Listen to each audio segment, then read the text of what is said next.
कसं झालं? छान. छान आहे. हां. तुला आवडलं? हां. Hi guys, welcome back to our channel. मी प्राजक्ता तुम्हा सर्वांचं खूप मनापासून स्वागत करते आपल्या चॅनलमध्ये. तर आता वाजले जवळजवळ संध्याकाळचे 5 आणि मी शवसाठी धिरडे बनवायला घेतले होते. जे थालीपीठ असतं कोथिंबिरीचं त्यामध्ये मस्त कांदा वगैरे टाकून म्हटलं चला तुमच्यासोबत पण रेसिपी शेअर करूया. ती लहान मुलांना पण देऊ शकतो, म्हणजे 1 वर्षानंतरच्या आपण पण खाऊ शकतो. त्यासोबत खोबऱ्याची चटणी एकदम मस्त लागते. तर चला तुमच्यासोबत चला तुमच्यासोबत रेसिपी पण शेअर करते. व्हिडिओ शेवटपर्यंत नक्की बघा. Stay tune. मी धिरडे बनवून घेते, तोपर्यंत शवचं मात्र मखाने खायचं काम चालू आहे. काय खाते तू शव? इकडे बघ. मखाना. आधी गावाकडून आणलेलं पीठ सोडून घेते. सगळं फ्रीजमध्ये ठेवायचंय मला हे पीठ, जेणेकरून खराब नाही होणार. बऱ्याच वेळेस सांगितलं मी तुम्हाला व्हिडिओमध्ये, तर हेच व्यवस्थित सोडून घ्यावं म्हटलं.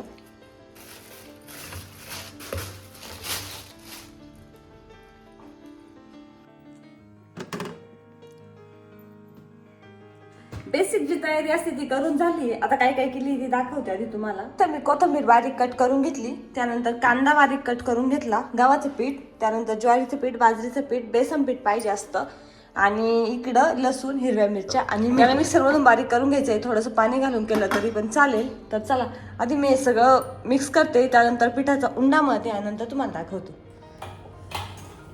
कोणी गेलं पिलूचं वाटणं?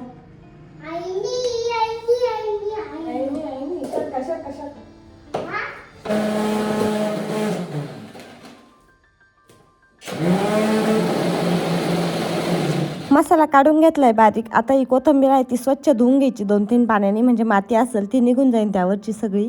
आता आपल्याला पीठ मळून घ्यायचंय. त्यासाठी मी बारीक चिरलेला कांदा, पाण्याने धुतलेली कोथिंबीर, त्यानंतर हिरवी मिरची, मीठ, लसूण बारीक केलेला सगळं मिक्स करते. आणि यामध्ये आपल्याला आता पिठं मिक्स करायची. तर आपण ज्वारीचं, बाजरीचं, गव्हाचं आणि बेसन पीठ असे 4 प्रकारचे पिठं काढलेले.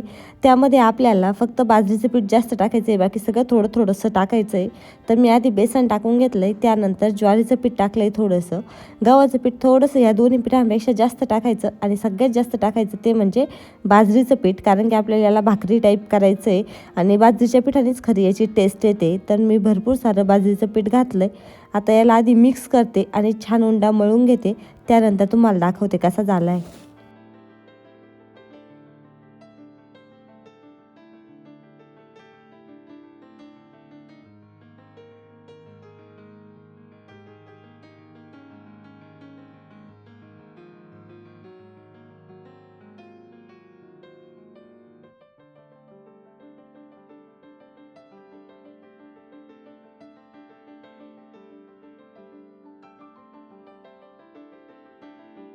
पीठ मळून झालं, याला 5-10 मिनटं ठेवते. तोपर्यंत किचनवरती जेवढा पसारा काढला तेवढा उचलून ठेवते, म्हणजे आपल्याला भाकरी बनवायला जागा मोकळी होईल. किचनवरती जरा जास्त सामान झालंय.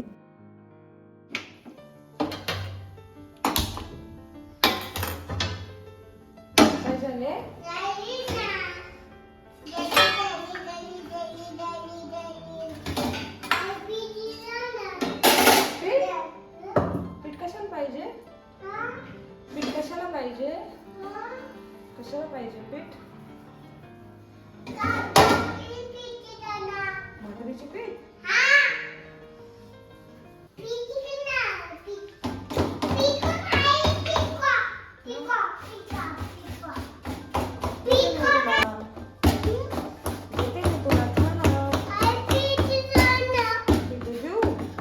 भाकर देऊ का?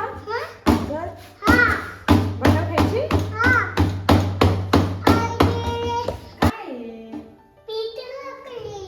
भाकरी काय आहे? किती छान आहे ना? कोणाची भाकरी आहे? पाणी लागली थोडीशी पाणी लागली.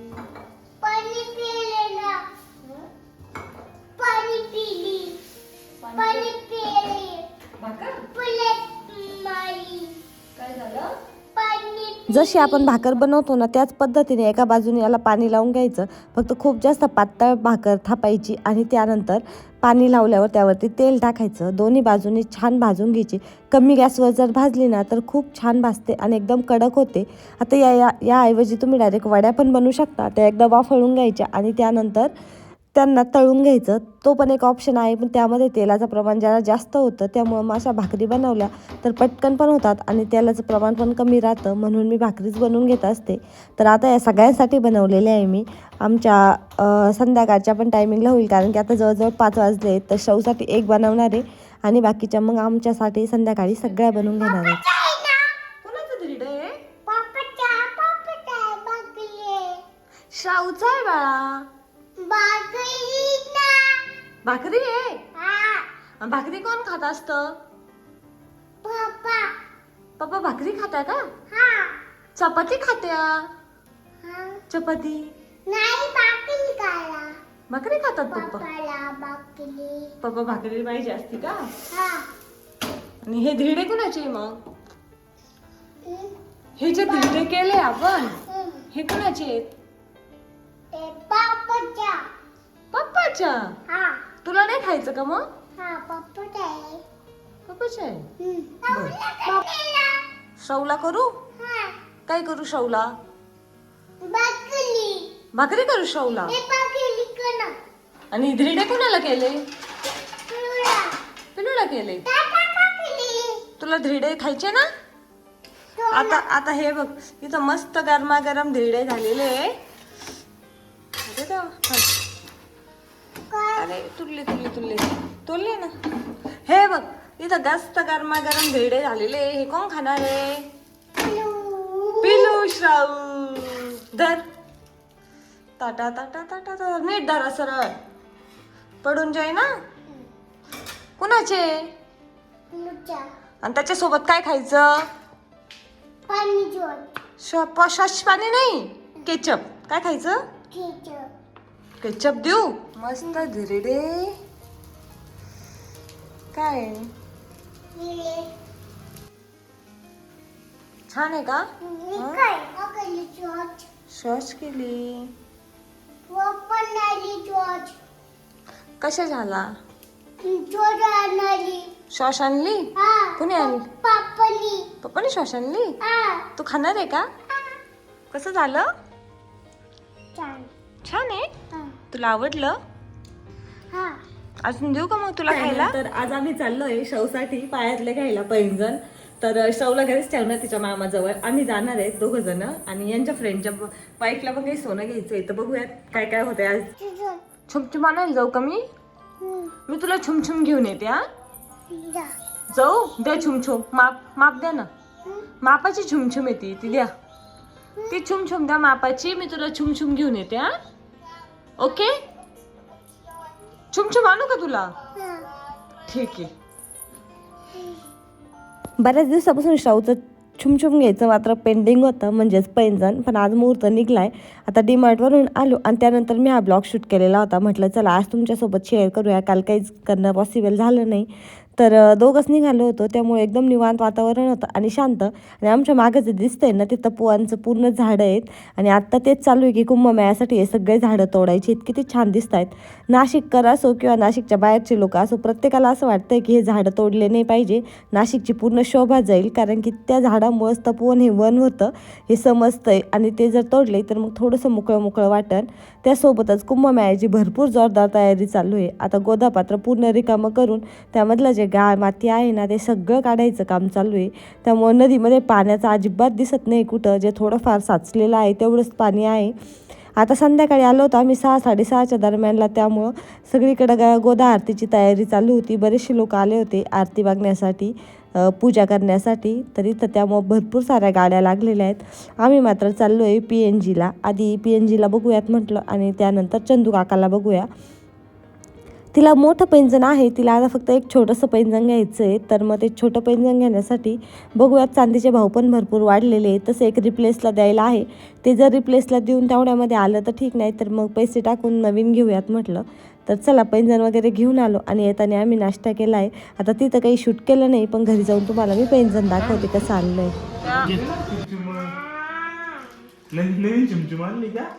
बघू कशी आहे. बघू दे.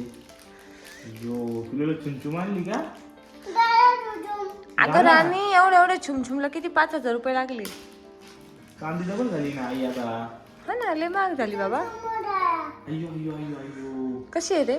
बघू दे ना मामाला. हा, पण त्याला घोंगरच नाही येत. हा, बरं इकडं वाटत. चालेल पिझ्झा नाही बुजी. ताटात देऊ. ताटात खाणार आहे का पिझ्झा? ताटात पिझ्झा खाणार आहे. किती वेळ रे त्यांना असेल घ्या ना. हे नाही हा बरोबर हे करू का गॅस बंद करू का मग? कोणाला खायचा पिझ्झा? शौला खायचा? शौ पिल्लूला? बापरे. चल मग खाली बस. चल बस खाली मी आणते कट करून. हा मांडी घालून बस लवकर. कट करून आणते बरं का. मामा शरक रे. नंबर लावा बरं. मामा शरक रे. मस्त मस्त पिझ्झा खायचा आहे शौला. काय करायचं? काय करायचं? पिझ्झा कोणाला खायचा? कट करायचा का? ठीक आहे कट करून देते. हा ऐकलं का हो? पिझ्झा कट करून दे ना. पिझ्झाची कटिंग कर ना कटिंग.